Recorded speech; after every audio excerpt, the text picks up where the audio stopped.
into the DNVR Avalanche Podcast. We got Rudo and AJ coming to you live, talking free agency potential targets. We wanted to get into a little bit more about how certain players fit with the Avs now that their roster is maybe not fully clear, but a bit more clear heading into actual free agency. Obviously, the big news of the day, everyone is talking about it in the chat already. Matt Duchene bought out by the Nashville Predators. Weird decision by Nashville. Nashville making a lot of weird decisions this offseason. I can understand where Nashville would say, hey, $16 million for our 1 and 2 Cs who didn't even get us into the postseason. Is too much, with a Vezina caliber goaltender having a Vezina caliber season. Well, we're not going to do that again. Technically not Vezina caliber. Okay. It was. It's fine. You could see where they're like, that's too much. Totally. I get them needing to do things, but they got zero. Yeah. Zero in return for their 1 and 2 Cs. Literally zero. They will be paying both of them for the foreseeable future. For at least 2 years, they will be paying both of them to go away. Yep. It's a weird way to... I mean, it's the second Central Division GM to start his tenure off by buying out... By essentially putting most the team expensive players directly into cap hell. It's a little different because the cap bump, though, the worst Duchene year, I believe, is year 3. Sure. I think it's year 3 of the buyout, which is when the Johansson money falls off. Yeah. So it kind of evens out a bit. Fine. Yeah. So it's not that big of a deal, but it's really weird from Barry Trotz that, hey, I can understand with Johansson coming off injury and a low production season, not being able to get anything for him in this market. That's one thing. But Duchene, if he would have been willing to, if he was willing to retain $4 million, I mean, on Johansson, right? He's willing to buy him out. You should have been just willing retain $4 million. $4 million on Duchene. You wouldn't have been able to get anything for Matt Duchene in the trade market at max retention. Not one thing. Not a second round pick. Not a prospect that you like. Not a. I mean, that's kind of what the timing of the buyout implies, right? Nothing. The fact that they waited until after the draft to do this makes me think they tried to shop him. And if that's the case, wow. Yikes. I can think of a handful of teams that could probably use Matt Duchene for $4 million over the next couple of years. No kidding. Because $4 million, for a $4 million commitment just isn't that much money when you're talking about a top 6 player. And you know, I think they're probably... Duchene he had 20 goals last year. There are probably some questions about his aging curve, which I think are fair there. But in the immediate, he's a perfectly fine 2C. He has been a wing. Sure. If you want to play him there. At times. Last year he was a wing while Johansson was the pivot. The center, yeah. So, but yeah, with Duchene, you're still talking about, with Johansson, we're like, he's a low-end 2C option. Yep. Anybody that still thinks that that's not where this is headed is just lying to themselves at this point. Yeah. But with Duchene, he can do both. He's done both at a high level in each of the last 2 years. So why? Just such a strange decision by Nashville. Because, and then the other part of this for me is, all right, you're opening up all this cap space. Yep. The cap's going to go up the next couple of years. Yep. About the same, the cap's going to go up about the same amount that they're going to be eating. All of your cap space in dead money now. So what's the point of it, I guess? What's the point of it? It's weird because I don't see where they get better because of this. Again, they got rid of them both for nothing. So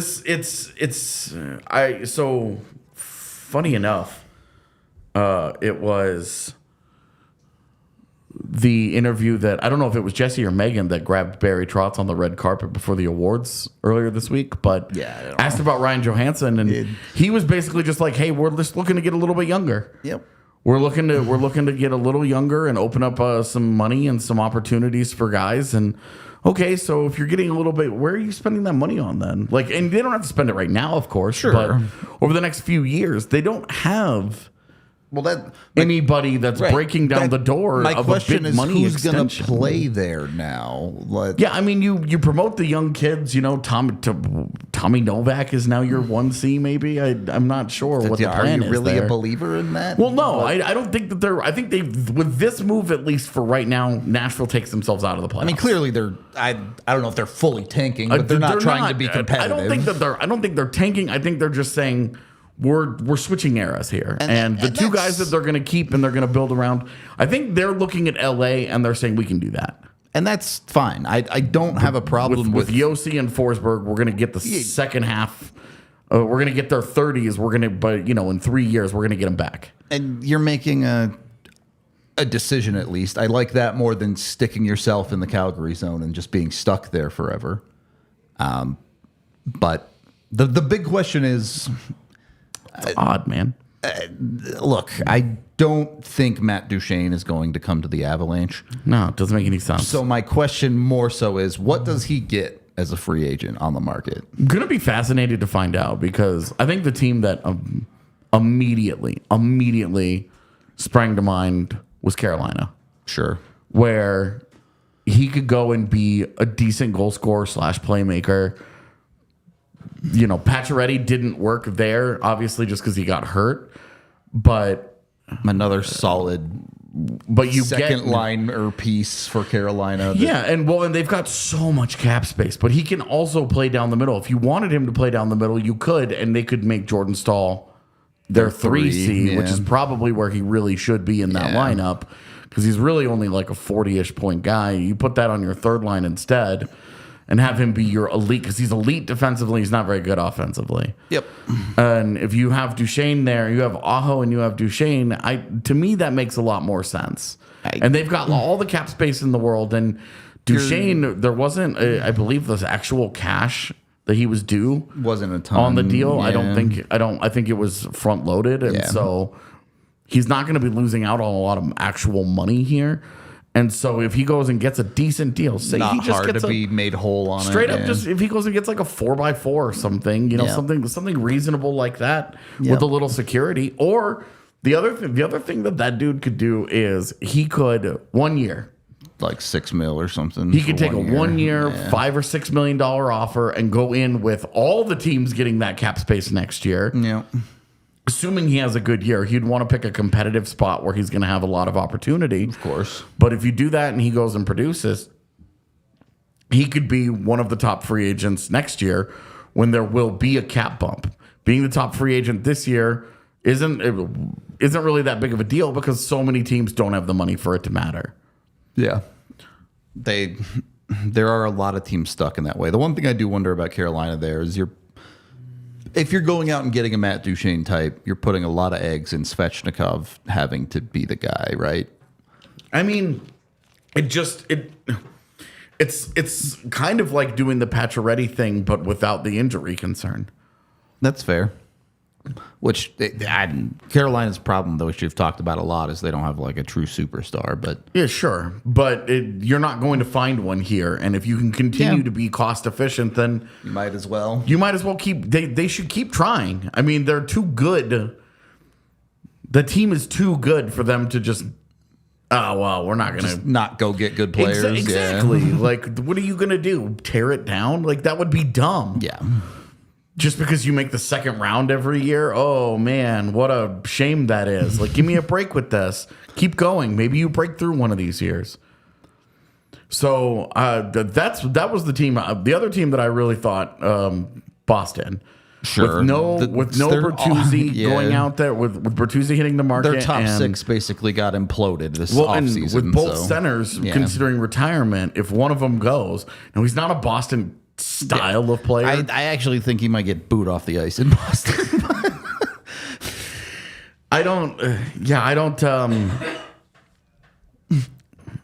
He's just not that kind of guy. But he'd be a good fit. He'd be a good fit for the team. It's just the way that, just kind of a weird like Boston Bruin. Envisioning him as a Boston is kind of odd. Unlike when they were after Landy, and you're like, that guy's a perfect It Bruin. makes perfect sense as a Boston Bruin. Yeah, exactly. But So I think the Duchene market is now the number one most interesting story. yeah, I don't know how much it really changes the landscape of free agency. It's just one extra guy kind of in that conversation. But he becomes not the top guy of the class. Obviously, you have Patrick Kane up there. But I think he's the top guy in the class. Do you think Duchene is bigger than Kane just because of Kane's limited? Well, first of all, Kane is a completely one-dimensional player at this point. Sure, he's still really good, though. But he gives everything that he gets on offense, he gives away defensively. He legitimately might be the worst defensive forward in the league. Oof, He and Jonathan Drouin. I know he's not good, but Horrific defensively. He's horrific defensively. And the offense isn't what it used to be. And he just had major hip surgery. the hip surgery is a bigger concern for me. So you're talking about, you combine all of those things, and between Patrick Kane and Vlad Tarasenko, Kane's not even the most intriguing Rangers free agent for me, let alone the top one on the market. I agree with that, but I think Tarasenko is significantly more intriguing, but I think Kane at least headlines the market still. I don't. I think it's Duchene, and I think it's O'Reilly. And I think O'Reilly's a fair argument. I think it's entirely because they're centers and they're more valuable. Yeah, I think you can make a really good argument for O'Reilly there. I think that's fair. None of those guys at the top. Well, I mean, I think there's an interesting conversation about Tarasenko, but I don't think any of them are realistic targets for Colorado. Yeah, the reality is they don't have. So they have $15.5 million to spend right now. With like 6 or 7 that they're already spending on RFAs. You should probably carve out 7 of that. Just to, generously speaking, carve out 7 of it for Byram and Colton. Yep. That's about what I had earmarked for them as well. So you're looking at $8-ish million. Yeah. To work with to sign the rest of your stuff, which we have a graphic here of the Avs lineup. To take this loosely, obviously there's nothing set in stone here. I threw Randon on the top line just so it's easier to read. It's fine. They need 3 forwards. At least one of them needs to be middle 6 / can play top 6, and they need a defenseman. Okay, so for me, my goals for tomorrow, I want 2 middle 6 forwards. I would say that's good. Because you need 2 guys. For me, you need 2 guys who are Rodriguez-esque. Yep. In that they could play anywhere in your lineup, lines 1 through 3. There's a pretty decent chance it's quite literally Evan Rodriguez, I would say, is one of those forwards. I think he probably priced himself out. Sure. At the moment, I think he's probably going to get paid. And power to him if he does. Yeah, I just don't think that the Avs can give $4 million, $5 million for anybody, for the record. Not just Erod. I don't think they can give that kind of money to anybody. I think that's fair. We talked about it, right? They have roughly $8 million to fill these 4 spots. And so this is where I want to start with Max Pacioretty. The name's been heating up. We know that I know for sure the Avalanche have talked to him. Yep. They've been in conversation. They've been kind of involved. I don't know what the number looks like.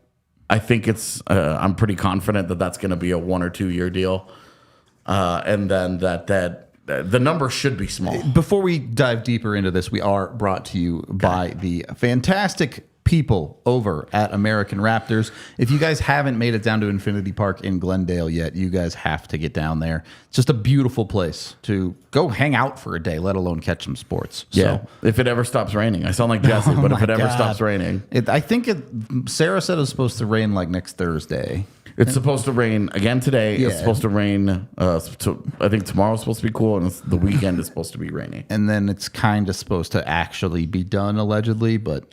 We said that last week. And it wasn't done. Anyway. See here. Let me see. Yeah. Oh, God. That's like all of next week. Okay. Yeah. Well, the rain's never going to go away. But not the point. The point is you want to go catch some awesome rugby, right? We are Rugby Town USA. If you didn't know, by the way, the men's and women's 15 teams do practice here. So it's some of the best rugby in the world. You can follow Colton Strickler, who has all of it covered for you on the DNVR Rugby Podcast and DNVR Rugby on Twitter. He's got you even if you're new to the sport, He's got 101 podcasts, so you can learn what's going on and get up to speed. When you go get tickets to their games, you can get them for just $10, and kids 12 and under are free. If you can't make it, you can watch all their games live on ESPN Plus, just like every other sport in existence. So go check them out if you haven't been able to yet. They have a ton of ex-athletes from other sports, ranging from football, baseball, basketball, and otherwise. Just a super fun time. Good day out with the family with American Raptors. We're also brought to you by the folks over at a place that I definitely am not looking up right now. Oh, yeah. You know what happened like just a couple weeks ago? That's a really loaded question. What happened? The Denver Nuggets won a championship. That was pretty cool. Yeah, it was all right. It was a good time.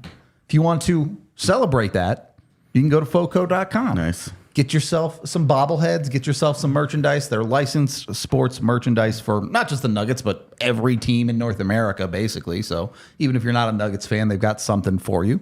You can use code DNVR over at foco.com to get 10% off your order, whatever it is you want to buy. Obviously, the bobbleheads are super cool. Look at that Joker one. That one's sick. But they have tons of other stuff, too. They even have, like, Crocs with sports logos on them. Whatever you want. Go check them out. Look at all their cool merch. Get yourself something cool with foco.com. That's FOCO.com and the DNVR code today. All right. Max Pacioretty. Yeah, so Pacioretty, I think short-term low AAV. He's coming off back-to-back blown Achilles. And that's the injuries there are the big concern. Yeah, he got hurt in January, and then you're talking about 8 or 9 months. Is he even going to be ready for opening night? It's right around. If he's 3 weeks into the season, do you care? Right. I mean, it's not that big of a deal. He's right around that time. He should be ready to go for close to the start of the season. And even if he was out the first month, so what? So here's like seriously, who cares? Here's part of the reason that I think Max Pacioretty has started to make a lot more sense is after this Ryan Johansson move, right? Yeah. So if can you bring that roster back up? Because if you with Pacioretty,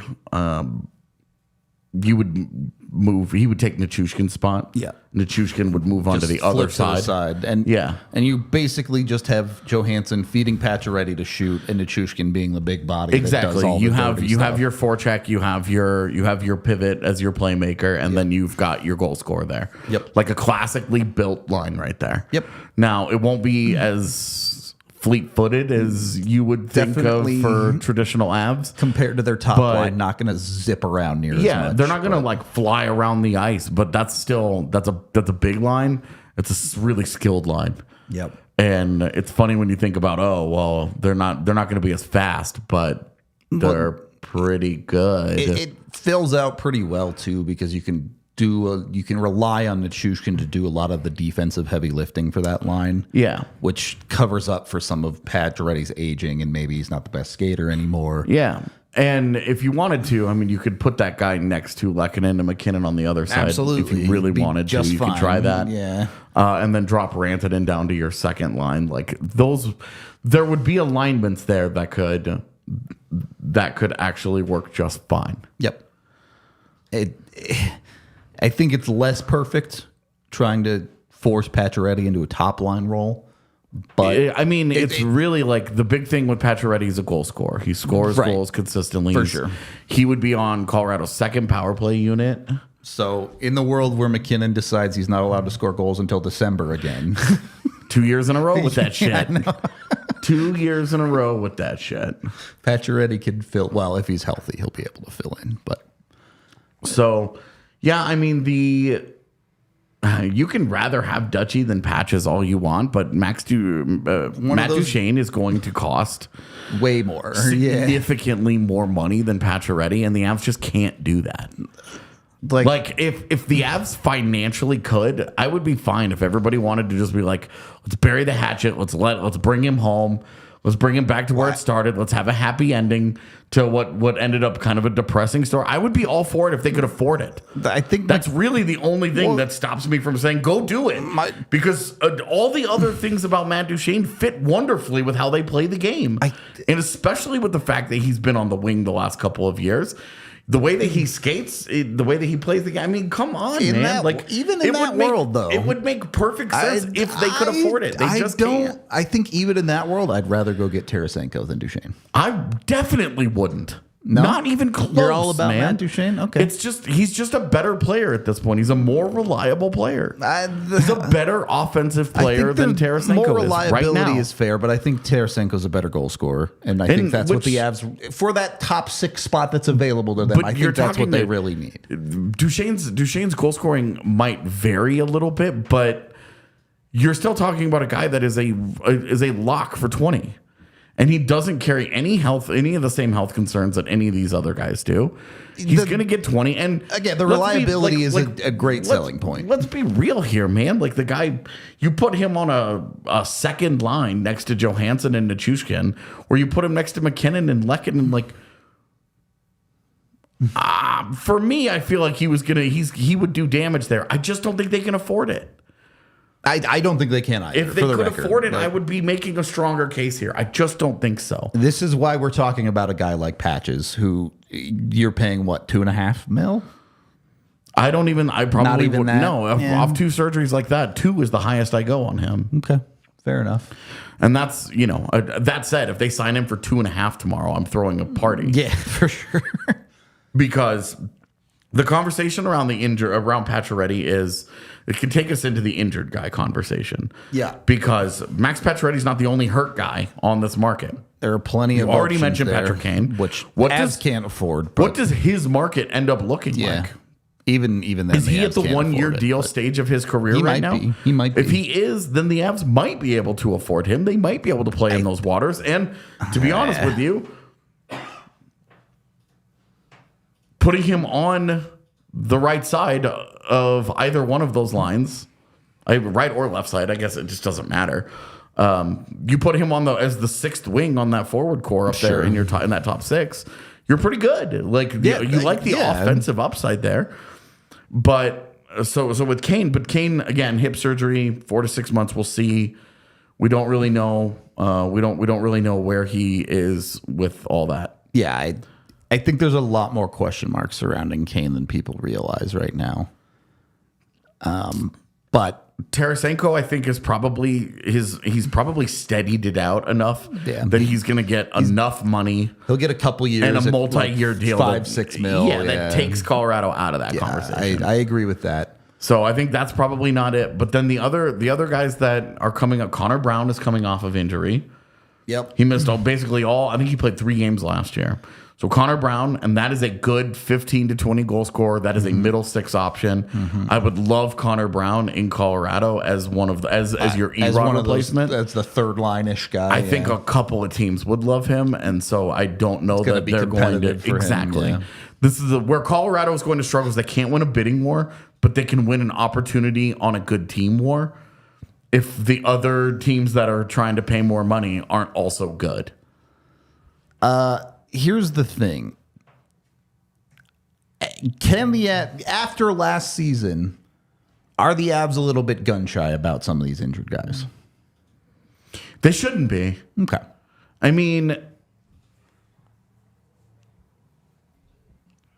no, I really just don't. I don't think you can live that way. You're separating. Yeah, I just don't think you can live that way, man. Okay. I can see where you're like, last year, like, injuries kind of like wrecked our grand plan. I guess I just don't think that's it's just something out of your control, right? Everybody's kind of flipping the injury coin every year. Yeah. You're just hoping to come up on the right side. Now, obviously, getting a guy like Pacioretty, you have a higher risk. Well, there's a whole long list of history. There's just a higher risk of it. You understand that going in, but you also do that knowing that if it doesn't work out and he does get hurt, you have a trade deadline that you can still tinker with.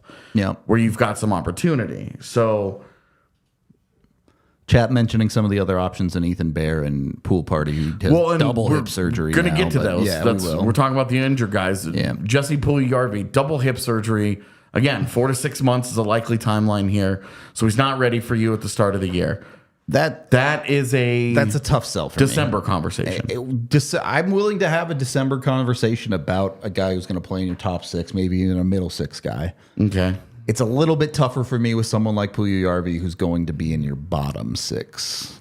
Okay. Because you miss him until at least December, and he comes back in your bottom 6 to give you 10 points. Yeah. Like, it's just, is it worth the wait for him? I'm not convinced. Yeah, that's one where I would, I said to somebody on Twitter earlier today, I said, I would call him, assuming he doesn't get signed, I said I would call him in September. Sure, and see how he is. How's the recovery going? Yeah. And then what's the timeline looking like? And might even just sign him right then if I felt like the recovery was going well and I liked him and he was amenable to. That's a 1 year minimum. Yeah, if that dude wants to sign for $800K, cool, whatever. Yeah. Because then you're either, you're LTIRing him and you're just moving on anyway, and it's fine for the first half of the season. Yeah. But that's not a guy I'm getting into a bidding war over. Again, yeah. Ethan Bear. No, here we go. Here we go. December. Again, he's probably not coming back till January. Yep. So if you say January is when we expect that guy to be back, what do you think? So my question is, what are you doing in the interim? Are you just living with Curtis McDermott as your 6D? No, I think you could, because Bear's not going to command very much money. No, and he will start the year on LTIR. Which you could use for half the season. So then I think that, this is where a guy that you're really comfortable as your 7th D. Are you going out and paying Jack Johnson to be that guy for you again? So a couple of names here, Connor Clifton, Jack Johnson, Calvin DeHaan. Yeah, that guys that you could see as a 6-7. Yep. I think if he's your 6th, great. And then if Bear gets healthy and he's totally good, then you have a steal on your hands of a really solid defenseman that can play the way you want to play. He's a good style fit too. Okay, let me ask you this then: what are you paying Bear? Again, where you can't, the Avs can't. Right, they're not in a world where they can pay more than $1 million or $2 million. Can they even pay 1.5 for him? Like probably. So you pay 1.5 for him. You pay league minimum to Jack Johnson. Yeah, you're using about what ends up being a little less than 2 if you do the LTIR correctly. Yeah, that's fine. I have no problem with that. Yeah, and I think that's where you have to make smart decisions here, and where the Avs are going to have to, and we can parlay this conversation into their general approach. I don't think the Avs are going to sign a bunch of guys at 10 a.m. tomorrow. No, I think it will be slower. I expect them to sign 1 or 2 guys tomorrow, I do expect 1 or 2 guys, but I think that they need to wait for the defenseman market to kind of work itself out. And just scrounge what's left. For me, I'm saying my ideal, and this is going to shock everybody, but Carson Soucy. But Here if you can get Carson Soucy, I've been saying about 2.3 to 2.5. If you gave him a 4-year deal and got him down to $2 million, how old is he? 28. Yeah, that'd be fun. See, so if you got him down to $2 million, you gave him a 4-year deal. You're fine, and that's like your third pairing. And then if Bear is your 7, and he's your potential Josh Manson insurance in case you have an injury there again, then that would be fine too. Yep. Something like that kind of approach. But there are also guys that, look, we know that they have tried on multiple occasions with Kevin Shattenkirk. Now, I know stylistically, do they really need another puck mover? No. Not really. Not really. But you're talking about a guy that was one of the few who put up decent underlying numbers in Anaheim last year. Mm-hmm. On a truly atrocious defensive team. Yep. But a guy that does move a puck pretty well still is insurance in case any of your offensive guys have injuries. You can move him around and plug him in. Yep. And is that veteran guy steady, whatever. Like, you're okay there. It's not an ideal option, but it's probably $1 million. It's $2 million tops. Again. And with the offensive defenseman market this year, you've got Gostisbehere, you've got Gustafsson, you've got Shattenkirk, you've got Klingberg. You can kind of you've kind of got OEL. Well, I feel like you can let that situation sort itself out a little bit and take whatever's left. This is what I'm saying they should be doing, is that they should let all the musical chairs happen, and whichever guy when the music stops, whichever guy doesn't have a job, that's the guy that you call and say $1 million.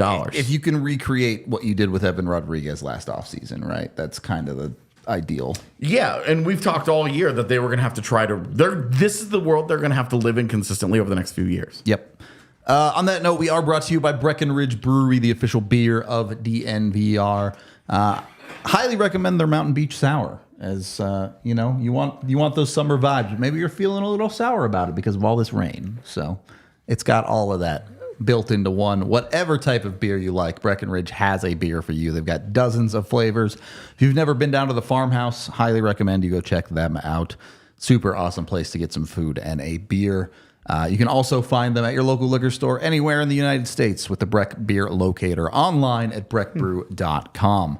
We're also brought to you by the magicians of the courtroom. That's what I call them now, Bacchus and Schenker. Nice. Yeah.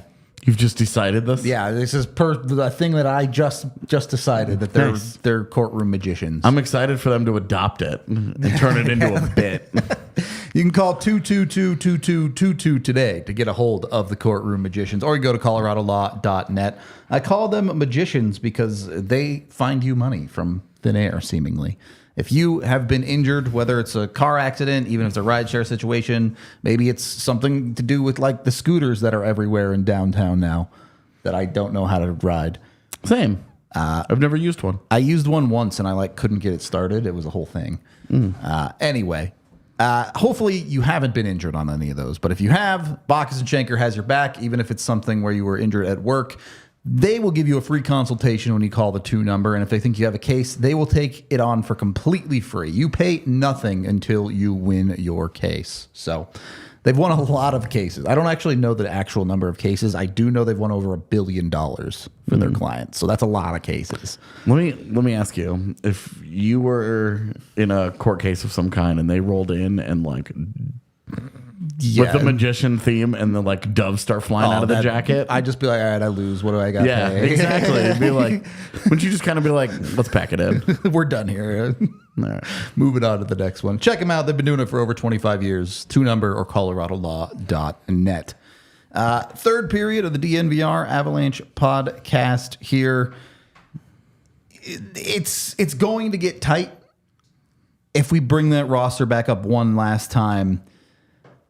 You're talking about spending 2.5, maybe 3 for that top 6 spot, whether that's Pacioretty or Druin, who we've talked about a lot. So if it's not Pacioretty, sure, you need to. I think if it's not Pacioretty, who's a hard top 6 option, yeah, for sure, that is not a middle 6 guy for me. Yeah, if it's especially Pacioretty playing next to Colton would be a really weird. Doesn't make a ton of misfit. sense. Yeah, totally. I don't think I would be down with that.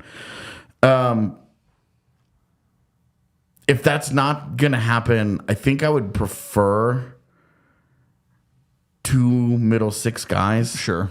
geez. Literally recreating what you did with Evan Rodriguez last year. Yeah, with Jesper Fast off the market, he was my perfect guy for this. But a Pierre Engvall. Yeah, is he a super great fit for Colorado? I don't know. But I think he is. He's not a blazing fast skater, but he's pretty. He's not. I don't think he's chugging along. He fit in just fine in Toronto. It's not like he's got lead feet or anything. Exactly. Again, Toronto. He was very effective in Toronto. Yep. He's quite effective with the Islanders too. So there's a little style diversity into his game there. You have a little bit of an engagement issue with him because a guy that's 6'5" and as naturally skilled as he is should probably be a little better. Running people over on a regular basis, yeah. Yeah, he's still a pretty good 30 to 40 point guy. If you could get him in the 3s, I think that's probably your more expensive approach. And then if you could get, a couple of guys in like a Garnet Hathaway or... So let me ask you 2 a little bit older options. Okay. Nino. Okay, so this is a trade market. Sure. But then the other side of it, Gus Nyquist.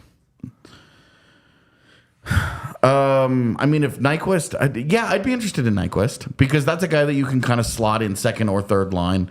What's the money? Is my thing. And that's my concern is Nyquist probably more like 3.5. So I see a lot of people talking about Christian Fischer. If the Avs were interested in that as a 4th line guy, he would fit just fine. There's going to be a lot of million fourth line options. They're going to have to be sift readily through available. Yeah, whichever ones they think are going to be good versus which ones would have an interest in Colorado. And that is part of this conversation. We had Olofsson slotted in on the Avs fourth line. That job could be taken by any number of guys. Yeah, or it could be him. It could well be him. The thing that you want to keep in mind is that the Avs started their offseason by trading for Olofsson. So you're assuming he's got the inside line for sure. So you have to think, and at $775 on your NHL roster, that's very cheap. Yep. There have also been some conversations about them potentially bringing Cogliano back.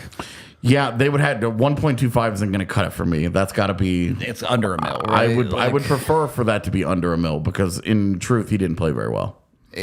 He scored like a weird amount of goals, but his actual play was bad. And he scored a weird amount of goals through like March, and then that was and then never did anything again. Yeah, exactly. Sure.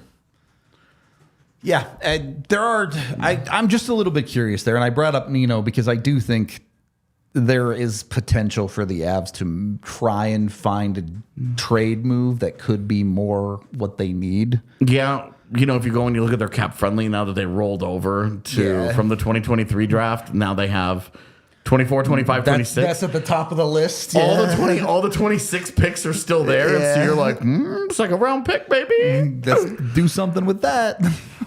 So that's where, that you guys, like chat is just like throwing out names. Yeah. Where it's like, a lot of these guys would fit in some capacity. A guy like Max Comtois certainly fits the kind of skill/edge combination that they would be looking for. But the reality is that guy was bad. Not good at all. In Anaheim. He was bad in Anaheim. And I don't know that I'm interested in that kind of reclamation project. Not really. A guy, Miles Wood, I think, is a guy that people get really excited about because he's really fast. Beyond him being really fast, this is reputation over reality. I don't think he's very good. Here's the thing, because I think a lot of Avs fans get stuck in this. They did it with Nichushkin. They can do it again. They can keep getting all these reclamation projects. One, you don't find reclamation projects that work out that well very often. Right. Two, the Avs are in a very different place than they were when they had the opportunity to take on Nichushkin.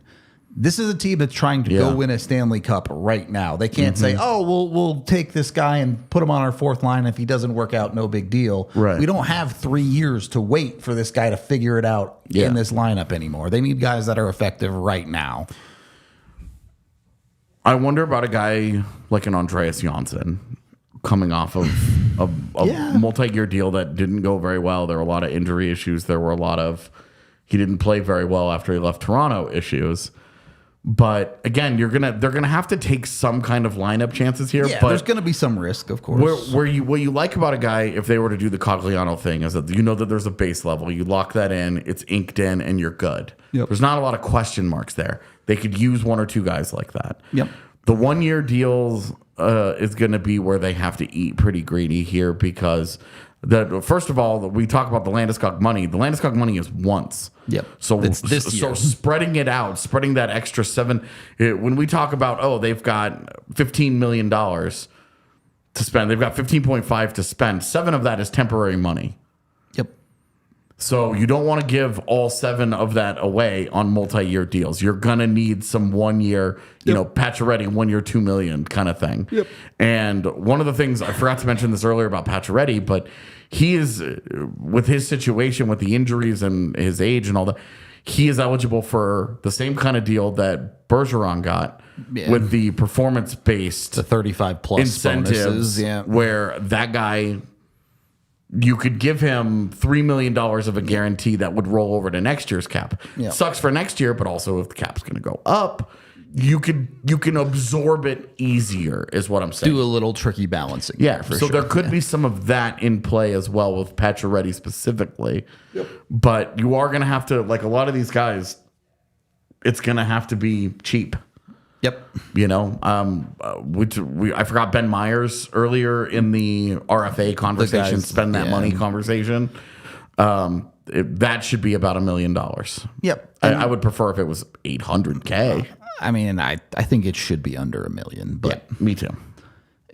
And those guys are flexible, right? You're going to see those guys, their money can get buried for the most part if they need to. Yeah. No, where you're struggling with a guy like a Jonathan Drouin is that You won't be able to do that. you're not probably sending that guy to the AHL. Yeah. You're stuck with that decision. Yeah, and that's where when you're taking chances on these, you want something where I think Drouin is not as appealing, is that one, again, like with Patrick Kane, you're talking about a horrific defensive player. Just a truly, truly, truly negative impact. Yep. About as negative impacted defensive forward as you could possibly get for a wing. Yeah. I can't overstate how bad he was defensively last year. 2 goals. He's never been a big goal scorer, but he has 9 goals in the last 5 years. I know he's missed a lot of time, whatever, but it's almost pure playmaker at this point with Jonathan Drouin. Yep. Obviously, there's a skill level, there's hands, vision, creativity, a lot of things that you like about him, but the same kind of conversation with Drouin as it was with Yamamoto. Yeah, I think that's a good comparable. Very limited path to success on your roster. That's not a guy that you can drop in and say, well, if he doesn't work out here, we can move him here, or we can move him here, we can move him here. It's going to be really, really, really limited. Not that I'd be totally against Drouin, but it immediately started making less sense when they went out and got Rijo. It was like Rijo and Colton both. Yeah. And I'm like, okay. What I'm looking for specifically, so with Nichushkin, I think you're okay. Mm-hmm. The other guy needs to be able to play the top 6. I'm not going to sit here and say they need a top 6. If it's Pacioretty, I'm thrilled because I know he can do that. Yep. But I think middle 6 guys who have specific skill sets, they need to be able to carry pucks out of their own zone. Yep. Neither Ryan Johansson nor Ross Colton going to drive play like that. Are very good at. They don't touch the puck a lot in the defensive zone, and 2, they almost never carry it out themselves. Yep.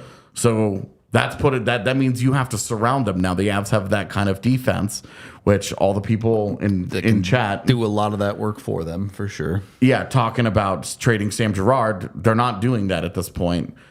They have found a way through the cap weeds to keep him. Yep. Opening up $5 million right now might get you a Matt Duchene for 1 year, but at what cost? Because now you can't replace Sam Girard. Yeah, if they were going to do the Girard thing, it would have been. It would have been one of the first things. Yep. Yeah. Anyway, there are a ton of different options. Free agency does open at, was it 10 a.m. our time? It is tomorrow. 10 a.m. Yeah, we'll be live at 9:30. Yep. So we'll do our usual free agent frenzy all day stream if you guys want to come hang out with us tomorrow. Anyone else you wanted to touch on, AJ? Or are we good to get out of here? I mean, there's lots of guys that you like in this class. Like we could go through a huge. Somebody mentioned earlier Pius Suter. I've always been a big fan. I mean, there are of that third line. Maybe you believe there's a little bit more there. There's 30 guys. Yeah, you could and especially with the lack of qualifying offers for some dudes. Yep. Like a Yamamoto now, all of a sudden, now you're not paying $3 million for him. You're paying maybe $1 million for him. Consider me extremely interested at that price point. I mean, I'd make the phone call. Again, the issue there is a limited route because he's not going to be successful in a grindy role. But for $1 million, for $1 million, if you could get a top 6 guy to hit with him. Yeah. Is it worth the risk? There's an interest. So we do have 3 super chats to get to here. First, $10 from Melanie, who says, wishing you all a happy 4th of July. I've been learning so much about the draft. This is not something I've ever paid attention to. Thanks, DNVR Avalanche crew. Always fun for us to get new people into the draft, which is something AJ and I have always been very, very big on. So, yeah, what type of money is that? I have no idea. I've never seen that symbol before in my life, Cassidy. It's crypto. He says 15 of whatever type of money that is. What's up, guys? What do you think about what God and Jesus? What are they to you? And are they looking on money? Or I don't even know what you're asking, to be honest. I don't. What do I think about God and Jesus? I don't think about either of them. Fairly true of me as well. Yeah. Not really part of my life. But can't money be the same as healthy, happy body too? Is this a bot? I don't know, man. Thanks for the made-up dollar reduce, though. I appreciate that. Anyway, I guess that's it. Are we ready to be done, AJ? I mean, are there? I would be curious with how the market has shook out so far of what we see as potentially available players. Now there will be more re-signings that break your heart. Of course. If you could, ideally, if you could land one player tomorrow, who would it be for you? I would really aggressively pursue Max Pacioretty. Okay. He would be my number one, unless they're doing something crazy and going for a bigger target. It would be Pacioretty. Okay. $10 from Oliver coming in late. He's saying, chill, Cassidy, it's free agency time. He'd be the one, like you said, it's really hard to pick through these and say, yeah, if I can get a Yamamoto for $1 million, I would really like that. Sure. But if it's $2 million, if it's $2.5 million, you're like, well, all right, now I'm kind of out on it. Yep. So it's really hard for me to pick one guy that the Avs should target. It should be kind of the same thing they did with Erod. Go out to a bunch of dudes, say, like, here's our offer. Mm-hmm. If you're willing to take a little bit of a pay cut, or if you don't have other good offers, you can come play for an organization that's likely to give you a very good year and raise your stock a little bit. Okay. Yeah. I mean, I think my answers also would be Pacioretty. If I were to give you, just to change it up, it's Susie. Yeah, sure. Because your defense is still the strength of your team, and he fits in with everything that you do. Yep. But he brings that element, that physicality. He's hard to play against and all that. But he's also really, really good at the things that the Avs ask their defensemen to be good at. He's really good at zone entry denial, and he's really good at getting pucks out of his own zone in a controlled manner. He's not just a chip and chase guy. You know who else is surprisingly good at zone denial? Who's that? Gulyayev. Well, I'm looking forward to watching a video when you make it. It's halfway made. It'll be out tonight. Sick. I would love a guy, like, I think Michael Bunting would be an awesome fit in Colorado. Again, they don't have that money. They can't afford him. Yeah. Like Bunting, Jason Zucker, like those are the kinds of guys, they just can't afford those guys. Otherwise, I would be all about that. Another thing to keep in mind, not sure they're going to do this, but they could look to save a little bit of money by maybe they run Olofsson and John-Luc Foudy in their depth. I mean, if you have Olofsson and Ben Myers on your fourth line next to Logan O'Connor, and you have a $2 million fourth line, you could spend the extra $1 million on your third line. Exactly, yeah. So there could be things like that where they look to squeak out an extra $1 or $2. But we do have to get out of here for the day as the Nugget Show is coming up. So we appreciate all of y'all hanging out with us today. Like I said, a video, if you want to get hype on one of the Avs first round picks in Gulyayev, that will be out tonight. Go check that out on this YouTube channel. Like and subscribe if you haven't already. We're out of here for the day, and we'll see you for like 6 hours straight tomorrow.